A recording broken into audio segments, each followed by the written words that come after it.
Hello, everyone. Welcome. It's Wellness Wednesday, and I'm really excited to have my special guest. But before I introduce him to you all, let me just say hello here. Hey, Jay. Hey, Ronald. Welcome. Thank you for being here. And as we wait a second to see if anyone else jumps on, I just want to go ahead and share that this Friday for Coffee Chat, I may be doing it a little bit earlier because I have a meeting at 8:30. So I think I'm going to have to push it at 8 o'clock this Friday. That's 8 a.m. Pacific time, 11 a.m. Eastern time. So I would like to introduce Jeffrey Wilson, who goes by the name Amyrion. So I will have him tell you a little bit more about that. He has another name that he goes by as well. But welcome, Jeffrey Amyrion. I'm so happy that you are here. Happy to be here. Hey, Janet, welcome. So why don't you go ahead and tell us a little bit about yourself and about your names and what you do? Um, I I'm an artist and a musician and a composer and a poet, and well, those are the things that I do, and one of the things that I've really been working on and working to kind of separate myself from is my identity with the things that I do and the things that that I'm becoming, this like incarnation, because that's kind of how we get trapped in our ego and trapped in like the doingness and that sort of a thing. And so it's really a big part of my journey to like be a witness to like the things that are coming through as gifts and the things that I've kind of chosen to work with in this life, and also to just know that I'm also just pure awareness. So a part of my journey is poetry and songwriting and sound design and medicine work, and just anything that can really help to facilitate and bring about healing and progress in the human experience. And it seems that my journey kind of expands every day, which can be a little bit more confusing as far as just kind of branching out into different areas of study and that sort of a thing. But for right now, I'm doing a lot of music, and I'm working with a lot of medicines, different plant medicines, um, and doing some therapy and that sort of a thing with folks in Reiki and lots of different modalities for just deepening our awareness of our own physical and metaphysical being. My name, Amyrion, was given to me in a plant medicine experience, particularly vaporized DMT, synthetic DMT, and which is still an organic material, as DMT is endogenous to our brains and to our into so many different varieties of plant species on Earth. But this particular experience, I went into a trance state with this medicine and was in a room with this spinning like orb shape, but that was turning into a square and a star and all these different things, and it was just rotating in and out of my consciousness. And kind of healing me and helping me to release and shed some of the layers of some of the things that I've been going through emotionally, and also just kind of giving me information that I don't think at the time I was ready to receive, or at least I wasn't ready to do what I needed to do with it, but it was the download anyways. And I think that's part of the work with this medicine, is that sometimes we receive things that we might not always know their intention and their purpose in our life. And so I was given this name, Amyrion, and as soon as I came back into my body and it was conscious, I hopped up and ran to the computer and wrote it down. And I and this was before I moved out to Los Angeles. I was in Charleston at the time, and I ended up moving to a street in LA called Hyperion. It's right on the corner of Lyric and Hyperion Street. So I think that part of it was the medicine pointing me to a future experience, and also kind of a future embodiment of the name. And I didn't really know what to do with the name for a year or so, and then kind of had some dreams around that being the name that I would take as my artistry, as the name that I would present some of the artistry in the world, the more spiritual stuff and the more spiritual work that I'm doing. would go under that moniker. So that's kind of been the birth of that name. And it's really beautiful, and it's really indicative, I think, of angelic presence when you hear like names like Metatron and things like that. It seems to me that it's kind of in the same vein. So I think that it speaks a little bit to the angelic nature of all of us, and particularly in my case. And so creating and when offering art to the world, it's really important, I think, to kind of disidentify with what we want, like physically and egotistically on this plane with our work. And the angelic kind of name just creates a space where I can give it freely for the purposes of healing and for the purposes of furtherment of consciousness and that sort of a thing, and allows me to remind myself to kind of take my ego out of the process of creating it and realize that I'm creating it for a more divine and a deeper, more broad purpose of spreading consciousness and awareness. I love that name. It's beautiful. And you have another name too. I think you have a fan here that says, "What's up, Moontalkr? A wolf uncaged." Yeah, Moontalkr was the first artist name that I kind of came to in my process, and just very indicative of kind of our cycles, our emotional cycles, and the way that the moon moves and the way that it kind of affects the gravity and the polarities on in our astrological experience and that sort of a thing. And so I think I often found myself really relating to these cycles and picking out patterns and that sort of thing. And so emotionally, my art at the time was very emotional, and I was still working through so much of my own stuff. And so it felt really appropriate to really identify with the emotionality and the feminine element of the moon, and kind of present the art in that way. And so that name is still, and I'm still using it as a producer and as a songwriter and that sort of a thing. And I wanted to split the two, the identification with Amyrion and Moontalkr, because I want to be able to differentiate the styles, because Moontalkr is more like pop oriented, and I do a lot of production for other artists and that sort of a thing. Okay. But I want to keep the angelic presence like free of any sort of association with anything other than pure spiritual, conscious, oriented expression. And so I felt like, as difficult as it is to maintain two like artistic profiles and like keep interest in both of them, I think it's what my path is calling me to do, so that I can differentiate between the expressions. Because I step out of one role and into the next role. Right. Right. And I write pop music, and I do a lot of different things like that too. And I want to have the freedom to be able to do that and work with artists who want to talk about things that might not necessarily be, up the alley of how I want to be expressed when I'm speaking through the Amyrion channel. So I want the option to be able to work and facilitate consciousness in other works that might not even necessarily be evident in the way the work is being expressed, but just the codes, the light codes, and the intention with creating it can show up in the space and even provide a little bit deeper of a boost of consciousness, maybe even so much as like people being unaware of it as it is so overt with the Amyrion thing. So I want to do the same work with both, monikers, but I also want to be able to differentiate and speak more about God and that sort of a thing in the Amyrion context, because to me, that's what it's about. Yes. It's about God consciousness and unity. And that sort of perfect. Just a shout out to a few other people here. Hi, Henry. My brother is on. Hi, Lisa. Hi, Sheila and Constance. Welcome. Thank you for joining us.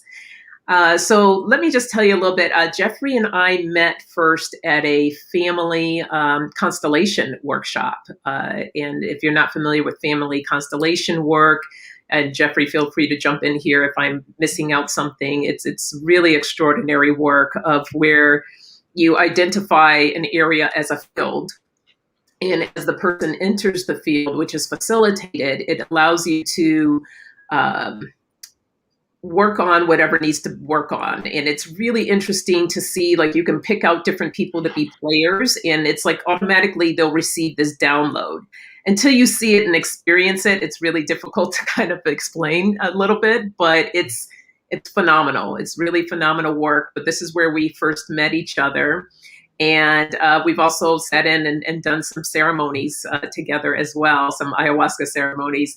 And Jeffrey is just an incredible human being. That's all I can say about him. His spirit is very genuine, and his voice, oh, okay, you guys are going to experience that a little later. I'm going to have him sing a little something. First time I heard him sing, I was like, and I think I told you, I was on a road trip with a friend, and I said, "Oh, you got to hear this guy sing." We listened to your music all the way back from Arizona to Los Angeles, listening to your music. So he is truly talented. So let's talk a little bit about sound and spirit. And I know you have a lot of different things to talk about with that. And how does it pertain to healing and spirituality, all of that? Well, the interesting thing about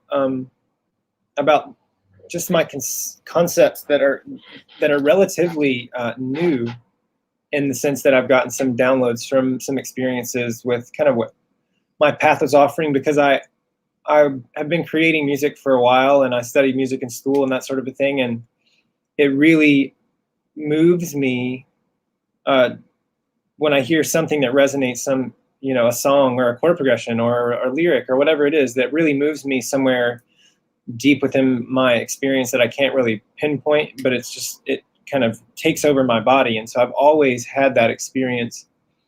But in creating it, I was able to really find ways to captivate myself with the artistry that I was working on. I mean, it doesn't happen all the time, but when it does, I really pay attention to that, and really pay attention to the power that sound and our interpretation of it has, just from a very basic perspective on human experience. I mean, music is in my opinion, the one of the highest forms of expression that we're capable of as human beings, because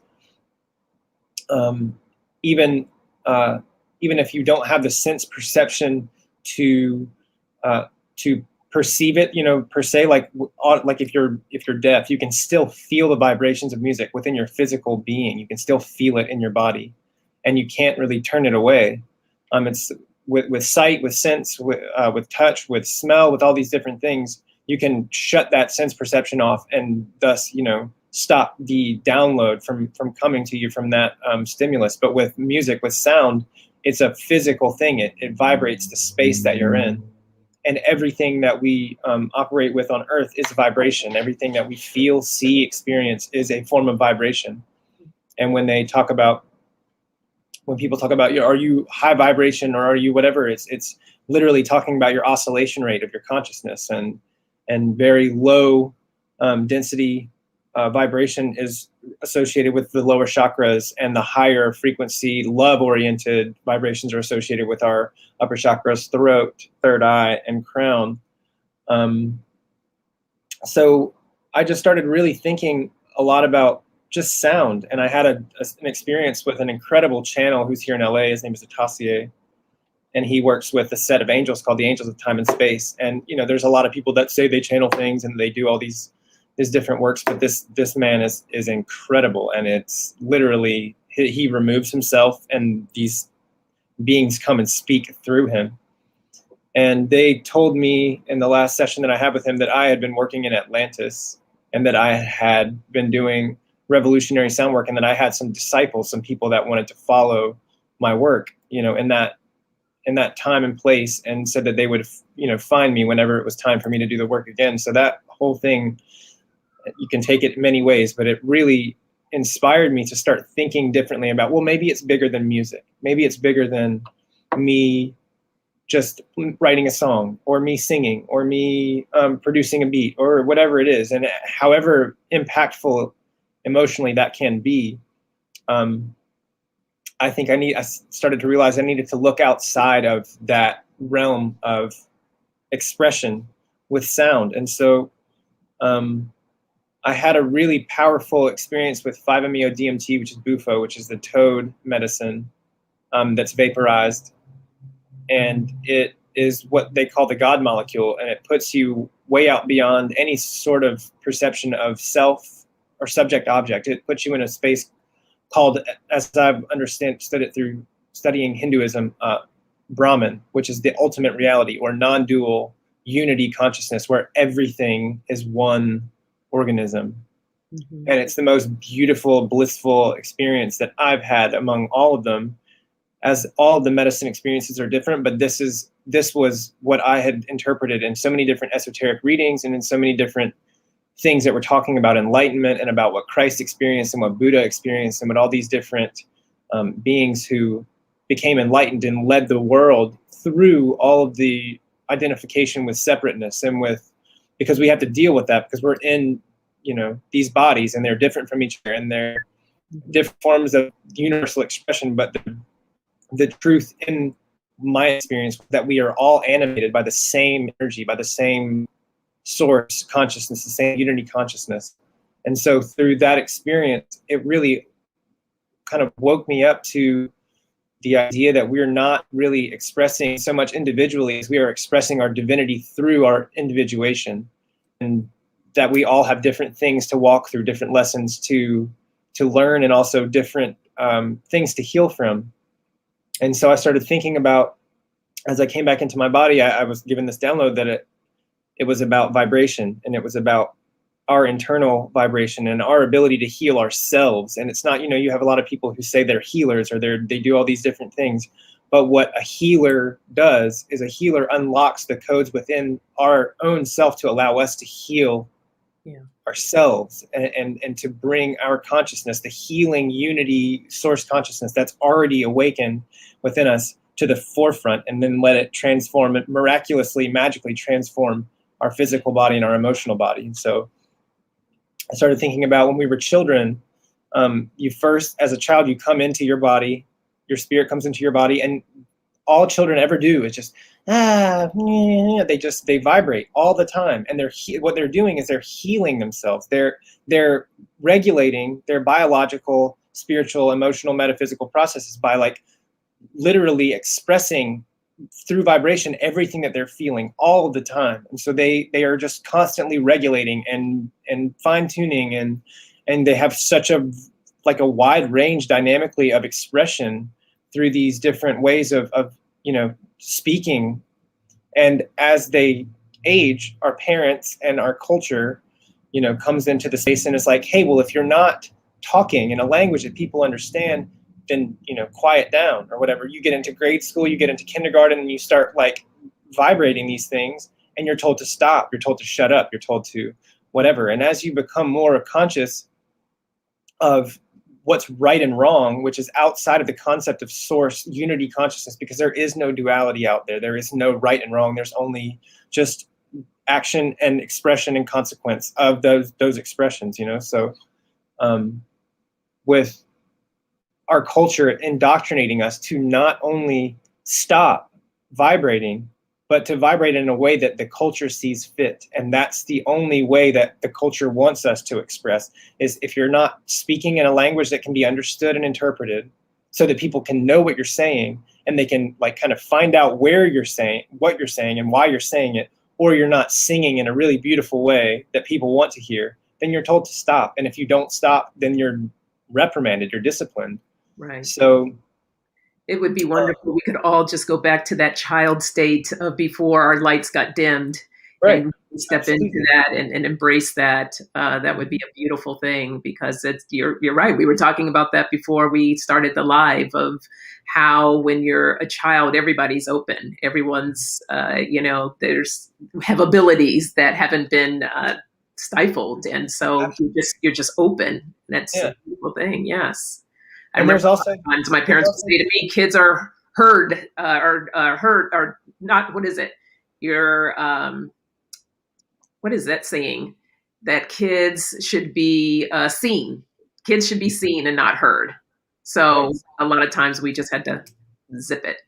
Yeah, right. And I mean, there's the other thing too that more spiritual leaning folks understand, is that they are the closest to the other side of the other dimension of existence. And so they come to Earth with a deep knowing, and then we like acclimate them to our systems, which is backwards, which is we should be asking questions and trying to find out the answers, as opposed to laying down, a systemic law of this is how you need to be in the world, because it, like you said, it dims their light. And so with vibration and sound, I just started thinking about how children, regulate their body and their systems by just expressing whatever it is that's coming through them at every moment, instead of stifling. And we learn to like shut that system down and to stuff the emotions into corners of our psyche and of our metaphysical and physical existence. And so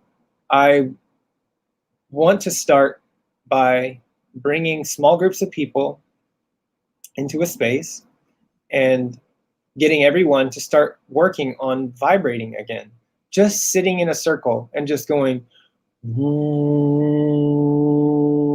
and paying attention to what it's doing to your body, and not necessarily vibrating to express outward, but vibrating to express inward and to physically shake up your physical body and your emotional and metaphysical centers and the chakras. And then also allowing people to feel free in their expression with their voice, because we don't feel that way. We feel ashamed. We feel controlled. We feel ashamed of our singing voice. If we can't sing, if we're not trained, if we don't have that like innate ability, then a lot of people don't even like shy away from like just sing a song, and they're like, oh, I don't want to sing. I don't want to be heard. And that is such a travesty, because to vibrate expressively from the body is such a pure and beautiful expression, and it is one of the gifts that we've been given in this life. And we as a culture don't realize the healing potential of it, because we want everybody to express in a certain way. And so I want to really begin therapeutically exploring what it means to be able to express with the voice and be able to send these resonant frequencies around in our bodies and around with each other, and eventually spread it out into larger rooms. And then, can you imagine being in a stadium with 5,000, 10,000 people all humming or vibrating the same note? Wow. And like how powerful that would be in a room, in a circle. And so these concepts are the same concepts that the Egyptians were using to build pyramids, because with sound, if you can find a resonant frequency that an object has, sound can physically move it. Like it can get under an object and spin it and rotate it. And did I just lose internet? No, you're good. And so I really want to explore the capacity and the potential for our healing and our collective exploration of our unity consciousness, of our similarity, by just expressing the most innate thing that we have, is that vibrational communication that all animals use to communicate, to express emotion, to all these different things. And we are still in the dark ages with regard to this sort of a thing. And I think that our ancestors in Egypt and all these magical lineages knew more about this vibration and the capacity of it to heal and to change the world and to change the physical and metaphysical landscape, alchemy. And I really think that it's a powerful thing to explore. It really is. I know with different frequencies too, like binaural beats. I've used binaural beats and just putting some headphones on, and they have different types for different levels for stress, for relaxing, all different types. And they feel, when I use those, it really does work. It really helps. That's and what would you say is one thing that everyone that's on right now that they can start doing for themselves to help shift their vibration? What is one thing that they could do on their own, would you say? I think that one of the most important things that you can do is just start familiarizing yourself with your voice, and just start singing or vibrating or humming, and just spend an hour a day finding what feels good and what you can actually do to change your physical experience, just with or any sort of any note, any expression that you feel can feels good at the time, and not so much to express outwardly, not to be heard by anyone, but to see how you can turn the sound inward to your physical body. There's a really beautiful meditation. There's a Hinduist scholar named Harish Johari, Harish Johari, and he has a YouTube meditation where he goes through all of the chakras. Each chakra has a bija sound, a root sound that is associated with each of the flowers, and then has each chakra has a number of petals on it that help it to spin. And and these are all root sounds of the Sanskrit language, so 50 of them in all. And he goes through from the root chakra to the crown and vibrates each petal sound of the chakra. And they're all just different parts of the Sanskrit language. And you can sit with him and do this process, and you feel your body changing. And you also start to feel the sympathetic resonance when you're singing the same frequency and the same syllables that he is. You can feel the give and take and the oscillation between you and even a speaker that's coming out of it, because he's passed away, obviously. But this thing is, you can feel this interaction that's happening. How do you spell his name again? I'm going to go ahead and put that in the chat. Harish. Arish? Yeah. And Johari is his last name, Johari, Harish Johari. That was Johari? Yep. And the name of the video is called Sounds of the Chakras. Sounds of the Chakras. Okay, Here you go, guys. And just got a few other people that joined us. Hey, Mashika, haven't seen you in a long time. Hey, EQ and Jackie. Did I miss anyone? All right, and everyone that's here, please, if any questions come up for you, please enter those in the chat. We'll be sure to get those answered for you. So tell us a little bit more about some of the work that you want to get into with utilizing sound. You mentioned the groups and having groups. What other kind of things would you like to do? Well, there's another kind of thing that has come recently into the work that I do, and that is working with death. So in December, I was out on a recording retreat in Manzanita Village, our dear friends, Katrin and Michelle, and I was with them there. And just working on some music, because I go out there, it's very quiet, very serene, very spiritually oriented land, and it's just deep. And it allows you to tap into it. Yeah, absolutely. It allows you to tap into frequencies that the city of LA doesn't necessarily allow to come through. So I was out there, and my sister passed away while I was on this retreat, and I wasn't able to make the ceremony on the East Coast. So I called her mother, and I said, well, I'm out here, and I'm, if I got to the East Coast, I would just be a complete mess by the time I got there. So would it be okay if I just wrote a song and produced a song for you to play, and recorded it, mixed it, and sent it over tomorrow morning? If you like it, you can play it at the ceremony. And she said, that'd be great. So I held a bit of a ritual setting, and I asked my guides and my angels and her spirit to come through me and come down and speak how she wanted to be remembered, or whatever she needed to say. And she did. Her spirit came through, and we wrote a song together, and it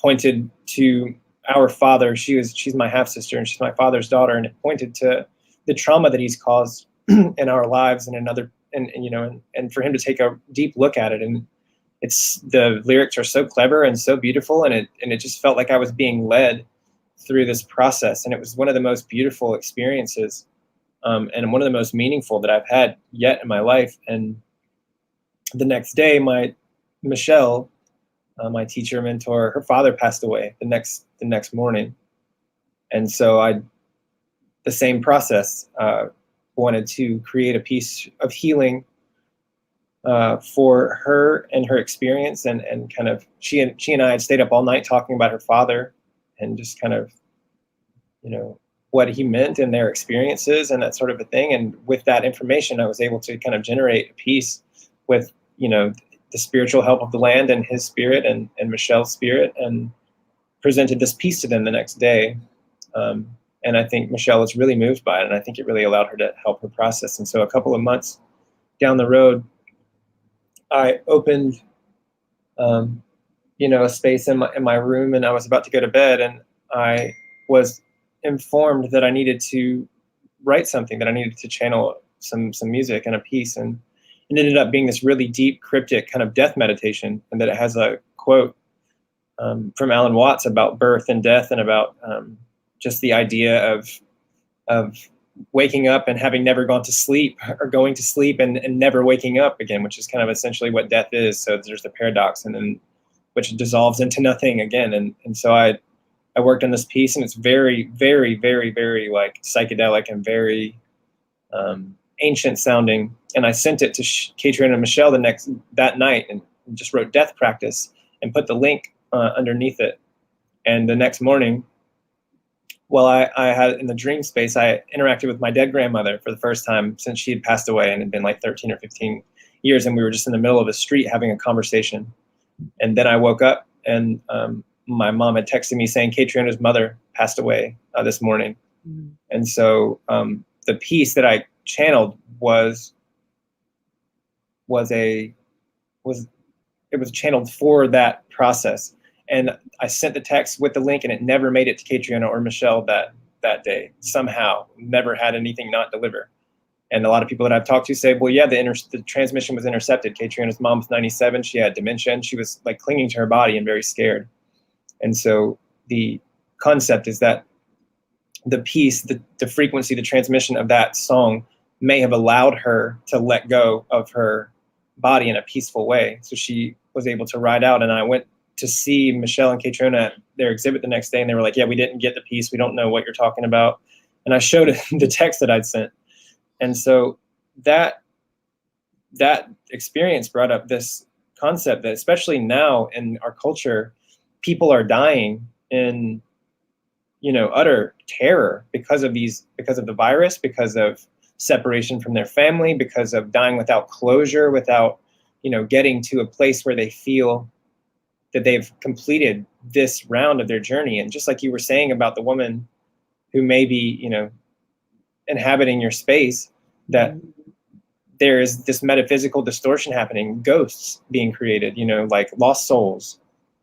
And so death in our culture is the thing that we hide from the most. And it is the thing that in other ancient Eastern cultures is like, it's like the ultimate like liberation. It's celebrated, and it's something to look forward to, and to learn how to do well, and learn how to do with tact. In Buddhist culture, with Bardo, you like leave your body, and then you go into the space where they show you everything that you've done in your life, and you have to interface with it. And if you don't know how to breathe through it, and you don't know how to be conscious in that space, you run back into the hole like a groundhog, and you jump into a body that might not necessarily serve your purpose, and you get stuck, there for however long, and it stifles your process. So in our culture, we're not teaching people how to die. We're not teaching people how to support people that are dying. And my work with sound is that I believe that I can go in with a family and with someone who is facing an imminent demise from a disease, or from whatever it is, or from old age or whatever, and create a setting sonically, whether it be one song, whether it be an entire album, or whatever it is, for them to be able to recognize and leave their body peacefully and with resonance. And a lot of times in these medicine experiences that we have, which are death practices, they are simulations of the death experience. That's what it is. That's what we're experiencing. And a lot of times there will be a frequency, a sound, like a tone that'll come through into your space. And it can be the same for a lot of people. And if we can find out what that tone is, what the note, what the pitch is that you're hearing, then I can create a sonic framework around that pitch in that key, so that when your spirit starts to want to leave your body and that sound comes through the space, we can create a sonic environment that can line up with it and allow you to like leave a lot smoother and with more peaceful awareness than to just be shaken in awe and terror and not know what to expect. So I think that sonics and music can provide a carpet with which we can ride out into the abyss of the ninth dimension with, and liberate ourselves and find our way through the spiritual world and into the next incarnation that we need to take for the progress of our soul, because we don't talk about these things with death. We keep people on ventilators and on life support until there's no consciousness left in their body at all. And instead of letting people die with honor and letting people die with consciousness and letting people know, where they're going, and it started to explore these conversations. And American culture is one of the worst about all of it, because we fight death with tooth and nail with Western, medical process. And so I want to create a space sonically where people can explore the depths of their spiritual being and start to get to know it in that space before they are surprised with the journey, and really creating people that can leave their bodies in a peaceful state rather than this cathartic, confusing, unfinished state of being, because it creates metaphysical distortion in our world and ghosts, and it does more damage to our environment than we are even aware of. Yeah. So that would be beautiful to do that. And oh, now I'm getting that echo. That's weird. I think it's beautiful that not only you're helping the soul to ascend, but you're also helping the family that's going through that process as well. So it's really a win-win type of situation. Welcome, Enter the Woods. Enter the Woods says, wonderful idea. It really is. It's a beautiful idea. And just a quick sidebar here for what Jeffrey was referring to, the woman inhibiting my space. A few of you know about it, not everyone. I think I have a lovely spirit that's here in my apartment, and I think it's the same one that my daughter actually saw. She got a glimpse of her back a few months ago, and so I think she's still here. So I'm getting knocking in the middle of the night, and it's not my neighbors, because I did rule that out. And so it's been an interesting experience, to say the least. So Jeffrey and I were having a discussion of some different things that I can do to help her move on and cross over. So, so anything else you want to share, or before I have you put you on the spot and have you sing us a little something? I think one of the most important teachings that's kind of outside of vibration in and of itself, but just a part of the collective understanding that we have the opportunity to really embrace and look at, and that these deeper medicine experiences allow us to interface with, is that we are one thing, that we are one consciousness, we are one experience being had. We are like the sun in the sky being reflected through buckets of water. We are the buckets of water, and the source consciousness is the God-oriented consciousness. And it's still the same light that's bouncing off the water and being reflected into the world, but it's just coming from a different expression. And I don't think that we're going to be able to heal the suffering of the world until we realize that we're all coming from that place of suffering and that place of trial and tribulation of this existence and this incarnation.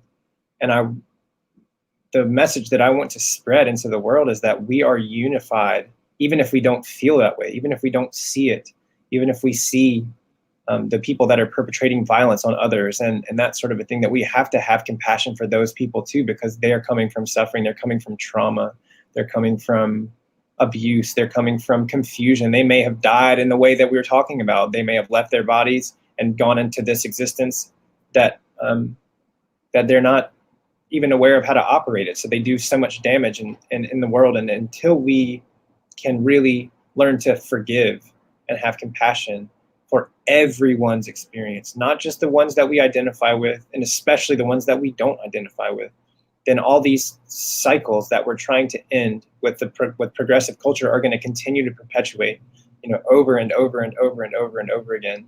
until we learn to really like experience unity and oneness. And and I just have really been captivated by that recently with this medicine work. And that's what this whole thing is about for me. And that's what I come away with every time when I sit with the various, entheogens, is that we are one organism, and the earth is a part of our organism. And until we start treating it and each other with compassion and understanding, which may be the most difficult thing that you can possibly do sometimes. My sister was molested when she was 2 years old by my babysitter.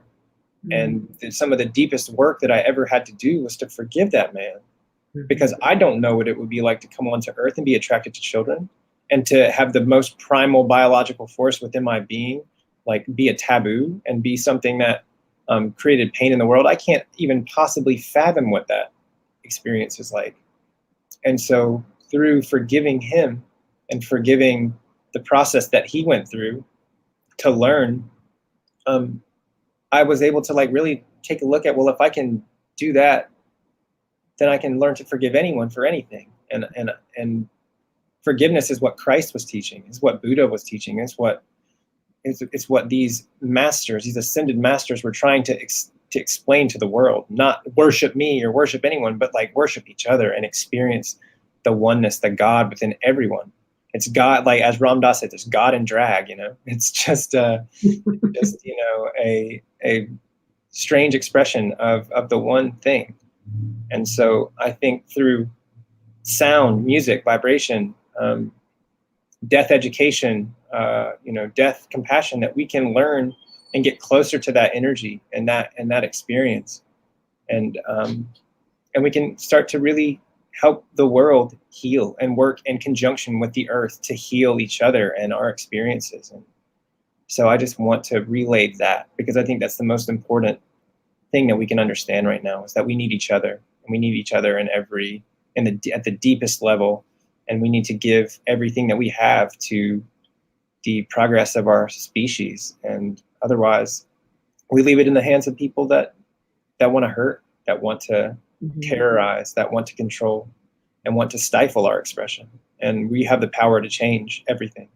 And I think that was really evident in the stock market with just something as stupid as GameStop stocks. 1 million people having the same conversation completely upturned the financial industry.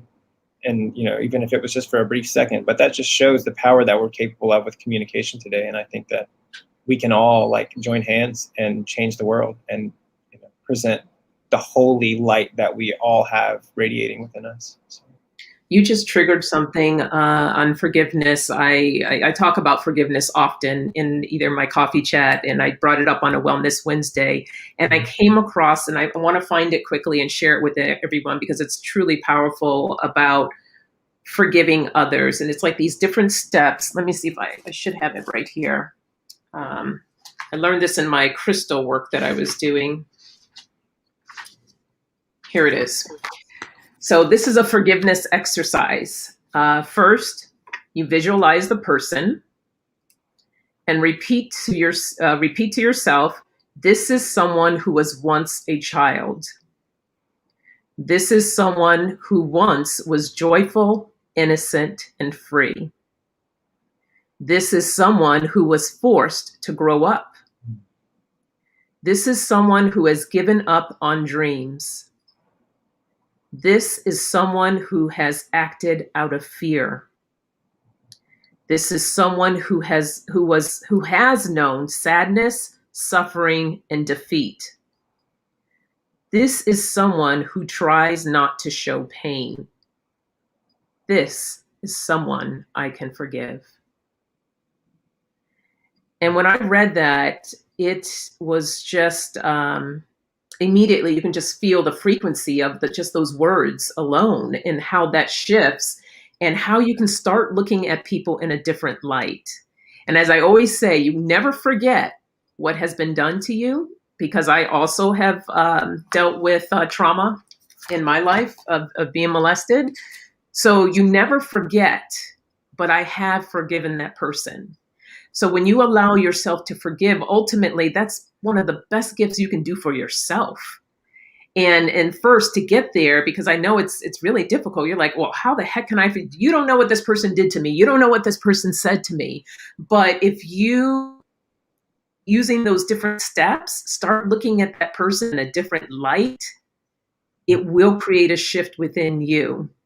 You will begin to understand, like, me holding on to this grudge. And I've seen people who have held on to grudges, and it's just made them bitter. It's made them hard, and they just begin to just not become human themselves. So as soon as you just let go and allow yourself to forgive and look at that person in a different light, it's freeing.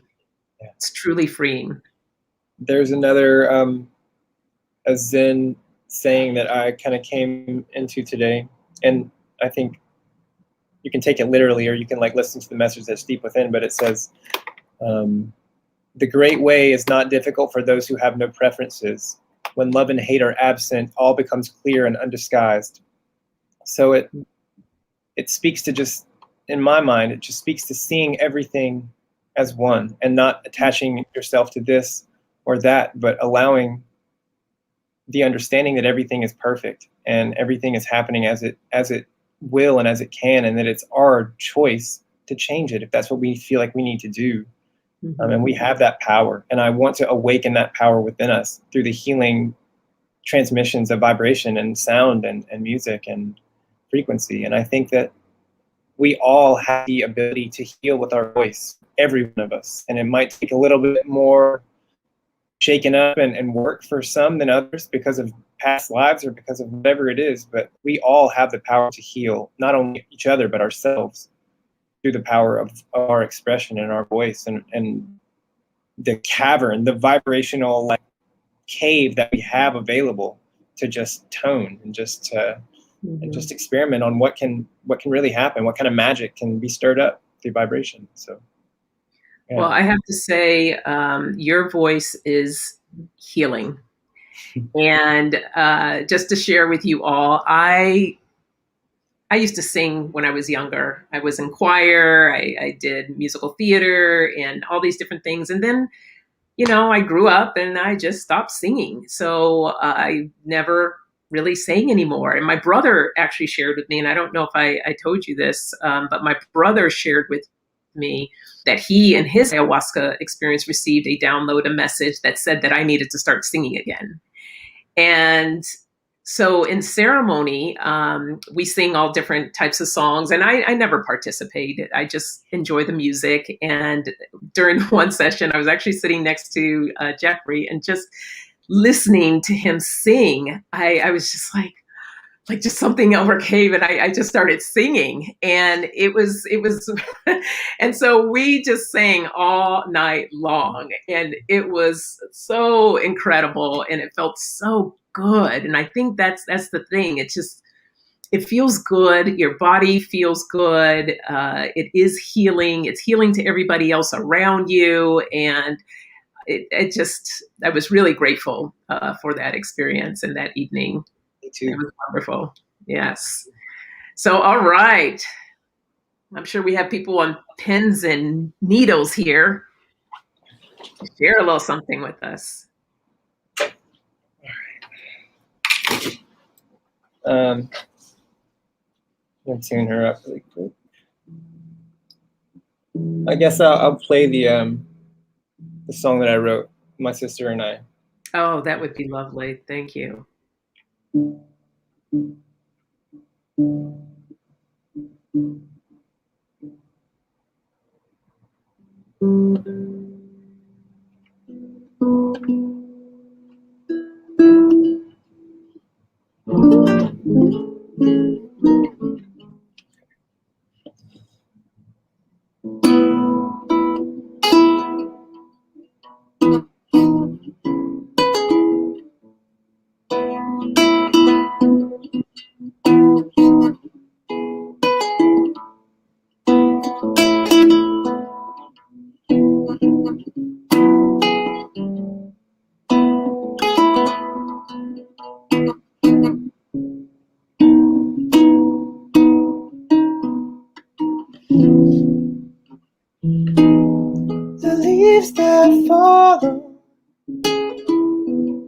awake and dream.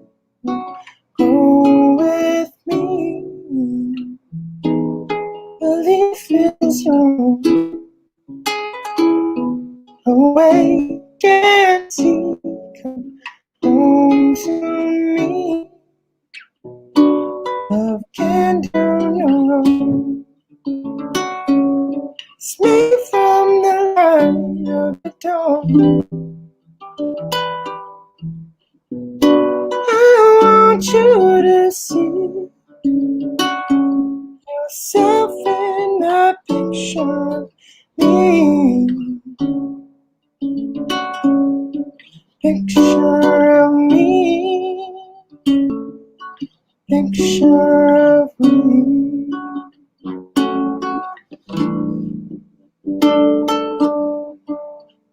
In the words of my father,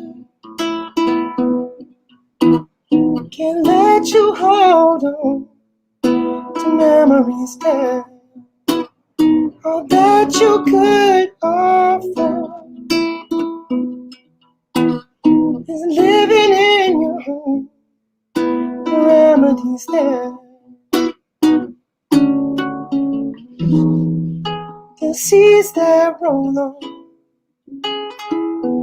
are fading dreams flow through me. This peace is your home. Awake and sleep to roam with me. Love lost and forgone waits on the breath of a fall. I want you to be yourself in a picture with me. Picture with me. Picture of me.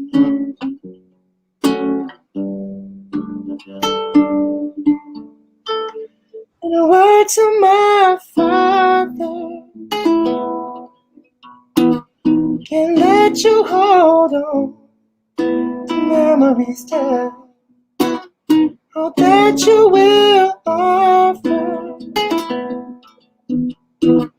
Living in your home, the remedies there. Words to our Father. I'm afraid to go home, no memories left. My son will know of her. These words are your home, a legacy left. Ooh.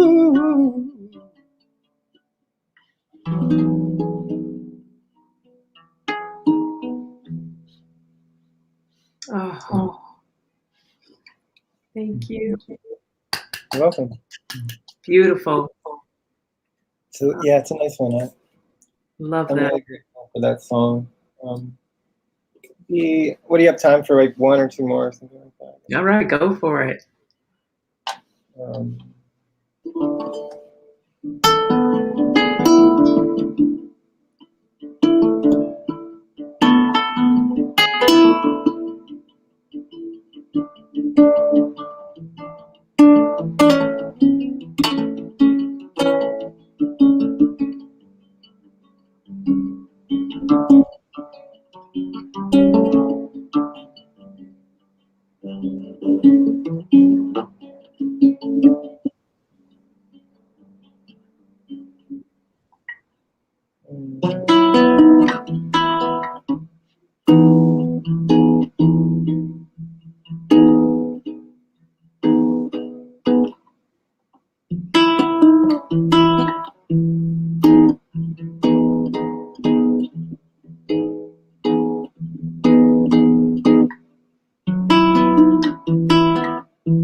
Way out, you got to dare to go.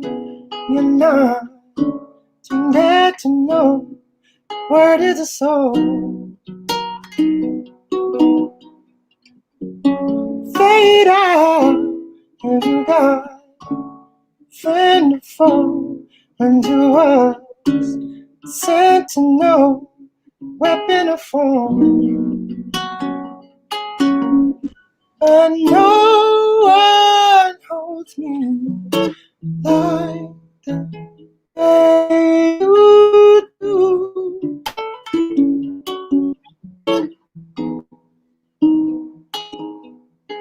No one unfolds me like the way you do.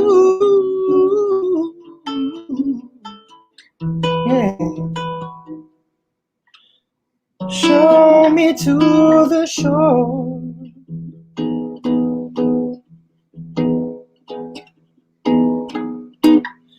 Bend me to the floor.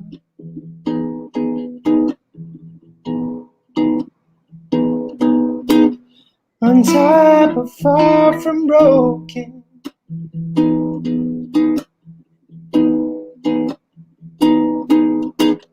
I wish a sign of no man.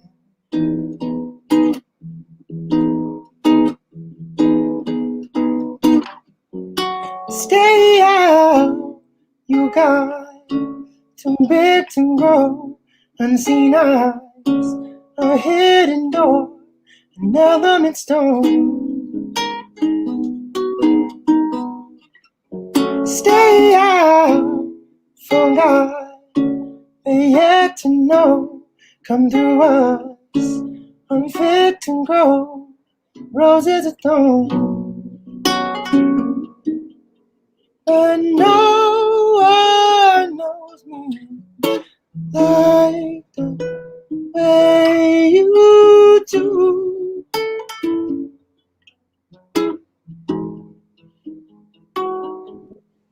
No one could know me like the way you do.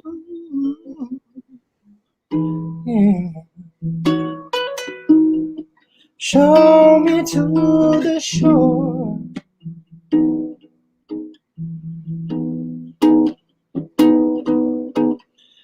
Bend me to the floor.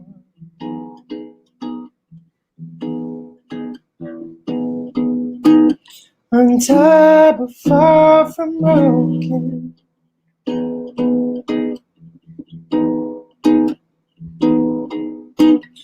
A gift to learn and open.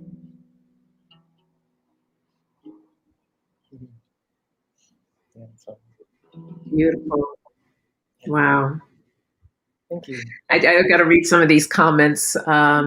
You received so smoothing, finding comfort in what he is saying. Beautiful, wonderful voice. Awesome. Applause. Very nice and smooth. Very nice. Thank you. Yes. I'll play one more and then I'll close it out. All right. This is a song. It's really interesting. I have a cat who is the same spirit as my former cat in a different body this time, which is it's a really interesting process of kind of how I know it. But I kind of came to the understanding that felines don't have like 9 lives in one body, but they have 9 incarnations, 9 rounds of incarnation as a feline, as a cat. So this particular cat, as she was passing away, I was recording my first record, and she died on the table, being euthanized. And as she was letting out her last breath, I just leaned down with her and breathed with her until it was her last breath, and I knew it was, and I sucked it into my body and held it there. And for a while, my visions in my third eye changed to these really beautiful geometric, like flower-like mandalas and that sort of a thing. And we kind of made an altar in the recording studio that I was working in to her. And before she passed away, this is another thing about death, is that I wrote a song of what it would feel like to come home and her not be there, and like what that experience is, and then the existential nature of moving through these processes. And so that's what this song is about. Okay.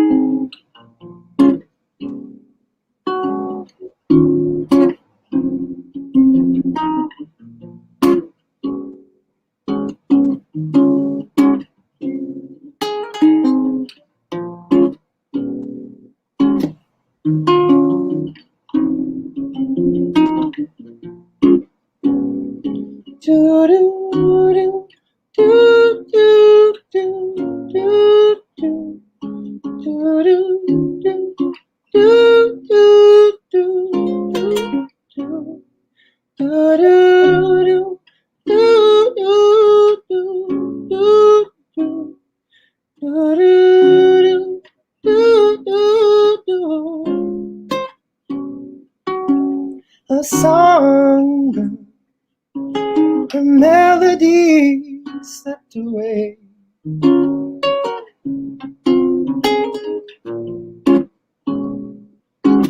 An empty bed, the memory, the essence remains.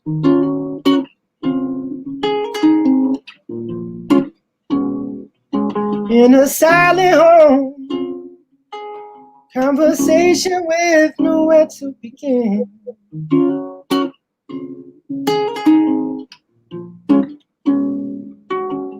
A long lost art, a burning book, the answer within.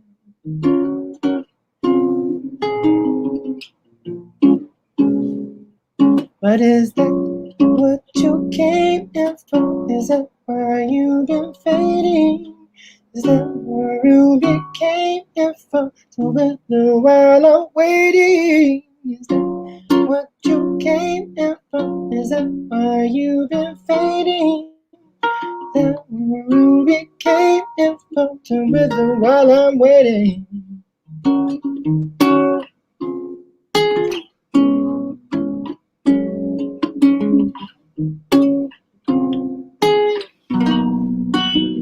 Swimming in the depth, spirit is the only thing with light to see. Unwilling to betray, passage from the skin, ecstasy, stemming from what's left. A home is still behind those windows blow. Choice is always yours. Breathe heavy into what's been given long. What you came in for? Is that why you've been fading? Is that where you became in for? To wither while I'm waiting. Is that what you came in for? Is that why you've been fading? Is that where you became in for? To wither while I'm waiting.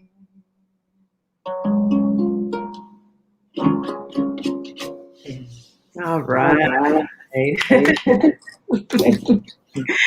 Got an awesome voice too. And yes, Lisa, he is on Spotify. So share all your information, where people can find you on social media, if they're interested in getting some of your music, or if they're interested in having a sound session with you. Is that something you can do virtually as well?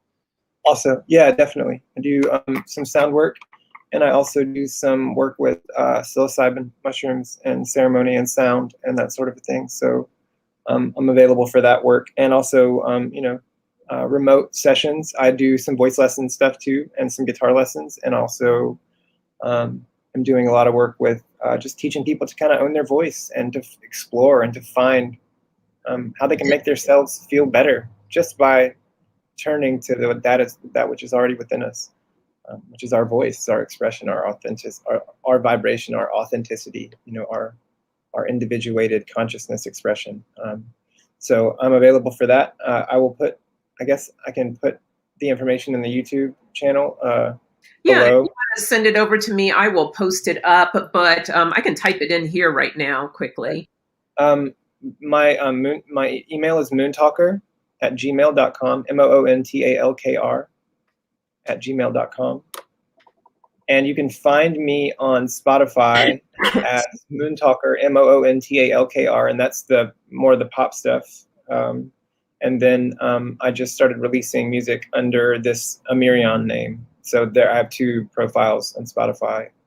That's Moontalkr and Amyrion, and on Instagram I'm also Moontalkr, Moontalkr. You can find me there, and just reach out. I would love to just even have a conversation about anything. So I'm available and here for whatever anyone needs. I'm here to help and here to connect and support. So thank you all for tuning in and participating, and thank you so much for the compliments of my craft. And so just really grateful to be here. And Sonia is such an amazing human being, spirit, and thank you for having me on to the space today. So I much. feel so blessed to have you in my life. So I thank you for coming on today. I truly, truly appreciate you.